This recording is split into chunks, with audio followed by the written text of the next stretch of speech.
நண்பர்களே, வறுமையின் பிடியால் ஏழை தொழிலாளிகள் கொசுக்கடியிலும் தங்கள் குடும்ப எதிர்காலத்திற்காக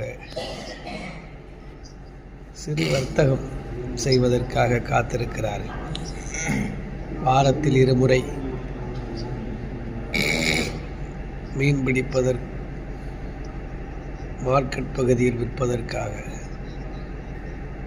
இரவு 11 மணிக்கு மேலாக 2 மணி அளவில் ரயில் சந்திப்பில் கொசுக்கடியிலே படுத்து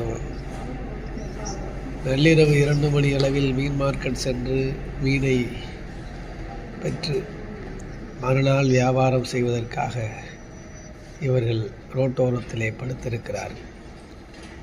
இவருடைய வாழ்க்கை பயணத்தை நினைக்கிற பொழுது மிகுந்த ஆச்சரியமாகவும் வேதனையாகவும் இருக்கிறது. அனைவருமே பெண்கள்.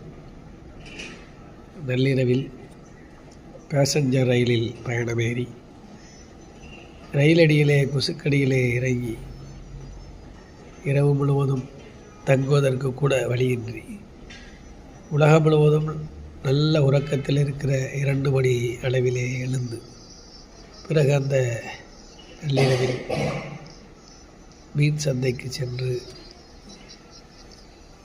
அவர்களிடம் இருக்கும் பொருளாதாரத்திற்கு தகுந்த மீனை பெற்று பிறகு விடியற்காலை பொழுதில் அதே பயணிகள் ரயிலை வந்தடைந்து அதன் பிறகு அதை வெளிச்சந்தையிலே விற்று ஏதேனும் சொற்ப லாபம் கிடைத்தால் அந்த குடும்பத்திற்கு உதவியாக இருக்கும் என்று நம்பி வாழ்ந்து கொண்டிருக்கிறார்கள்.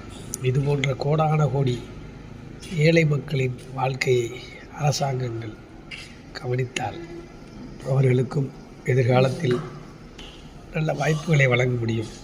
உழைப்பவர்கள் உழைத்து கொண்டு தான் இருக்கிறார்கள். எவ்வளவோ பெண்ணியம் பேசுகிற இந்த உலகத்தில் பெண்களுக்கு இதுபோன்ற வறுமை நிலை தொடர்வதற்கு முற்றுப்புள்ளி வைக்க முடியுமா என்பதை யோசித்து பார்க்க வேண்டும். காலம்தான் பதில் சொல்ல வேண்டும். இவர்களை போன்ற உழைப்பாளிகளும் நல்ல வளமோடு வாழட்டும். வாய்ப்புகளை வழங்குவதற்கு நல்ல உள்ளத்தை சார்ந்தவர்கள் வரட்டும். அரசும் ஏறிட்டு பார்க்கட்டும்.